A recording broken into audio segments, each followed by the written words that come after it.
Hola, por favor, and welcome to your daily dose of Fortnite. Today I'm just going to be going through the weekly store update that just came out. Starting with the event items, you can see there's two new heroes.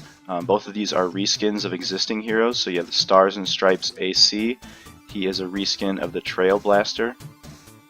And then you have Stars and Stripes Penny, and she is a reskin of the Electro Pulse. So we'll go through their abilities real quick. Stars and Stripes AC has the Shock Tower, Teddy, and then he's got buffs to the Shock Tower, increases duration of Shock Tower by 2 seconds, increases the range of Teddy's attack by 2 tiles. He's got In the Zone. Super Capacitor further increases the duration of Shock Tower by 2 seconds. Barricade, enemies damaged by Teddy have movement and attack speed slowed by 30% for 6 seconds. Forked Lightning, Shock Tower can emit a third bolt of Chain Lightning, striking up to 7 additional targets. He has Anti-Material Charge, and Impossibility Matrix increases the cooldown reduction of Teddy and the Shock Tower to 50% when using a Charge Fragment. And then his final perk, Electroshock, Shock Tower will deal 133% additional impact damage.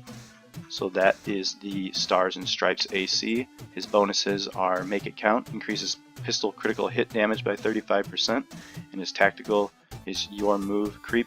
Decoy periodically damages enemies within the attraction radius. And then the Electro Pulse, Stars and Stripes Penny. She has Kinetic Overload. Damage type is considered plasma as well as energy. Critical hits with hardware and melee weapons trigger a kinetic overload, dealing additional damage and knockback to the target. Can trigger once every 6 seconds. Obviously she has the base, just like every constructor. Automated defenses increases the connectivity by 1 piece.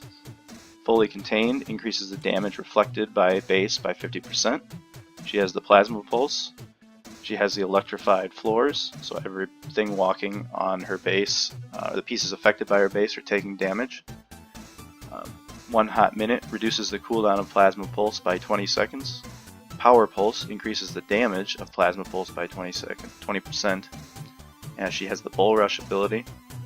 And then her last 2 perks, Plasma Overdrive, increases the rate of Plasma Pulse explosions by 33%. And then Kinetic Overdrive. When Kinetic Overload is triggered, it affects targets within a half-tile radius of the primary target. So those are the perks for Stars and Stripes Penny, and her bonuses are increases blunt melee damage by 12%. And then her tactical squad bonus is Kinetic Punch, increases the impact and knockback of anti-material charge by a moderate amount. So those are the 2 new heroes. You can see they're on sale. They're not 3,200, they're only 1,600 gold. So if you like one of these skins, or if you don't have one of these heroes and you like to try one out, go ahead, I would pick one up. It's a pretty good deal. You can get 2 of them for the price of one of the normal event heroes. Now let's move over to the weekly store. We've got the Copper Freedom's Herald. That is a pistol, a specialty pistol.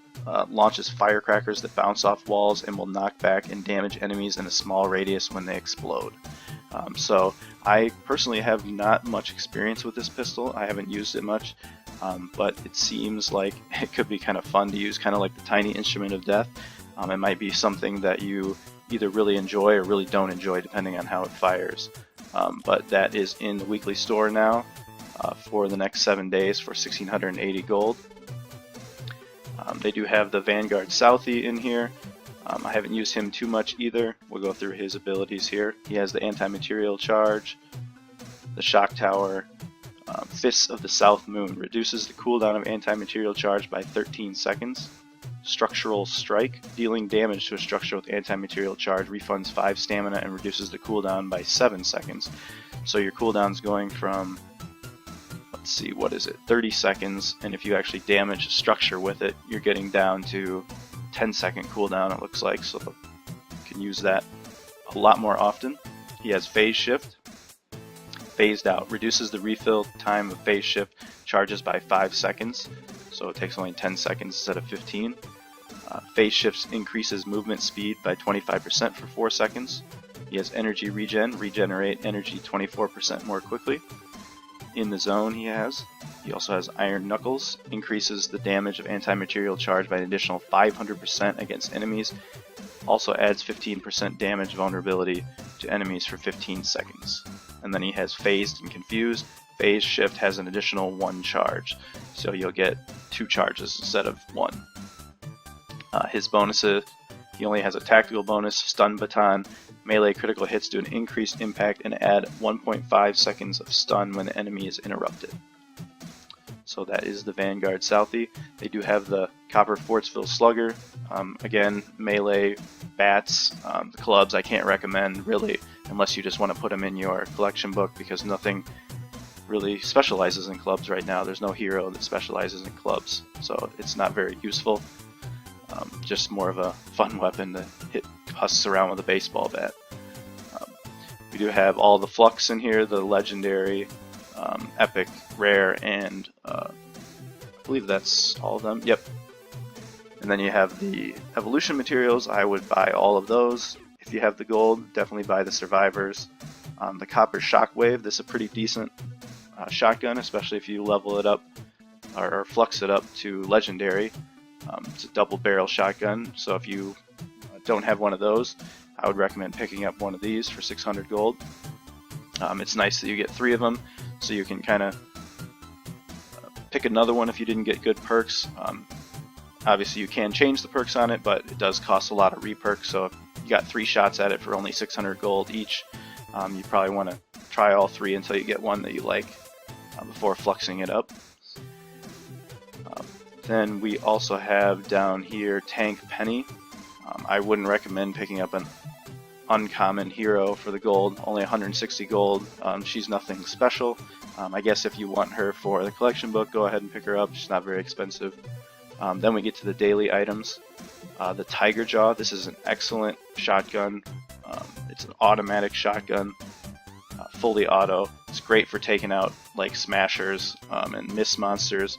It basically just hold down the trigger and melt anything in front of you. If you got the extra coins, which most people have at this point, I think, because there hasn't been much to buy with the daily coins, I would highly recommend picking up a Tiger Jaw. I'll try to put out a video comparing this to the Room Sweeper. They both kind of do the same type of job. They're very full auto, high damage, high ammo usage shotguns. Once I put that out, I'll go ahead and link it at the end of this video. And then the wall lights for the trap. I don't really use these that often, but basically what they do is they stun enemies when they walk in front of them. So if you've got a wall where you want to stun something and not do any damage, they're a good option to pick up. And for 700 coins, not a bad option if you don't have these wall lights yet. So basically that is the weekly store update this week. As always, guys, if you enjoy my videos, feel free to subscribe and hit the notification button so you're notified whenever I release a new one, like the video I'm going to do with the Tiger Jaw versus the Room Sweeper. And other than that, thanks for watching and have a great day.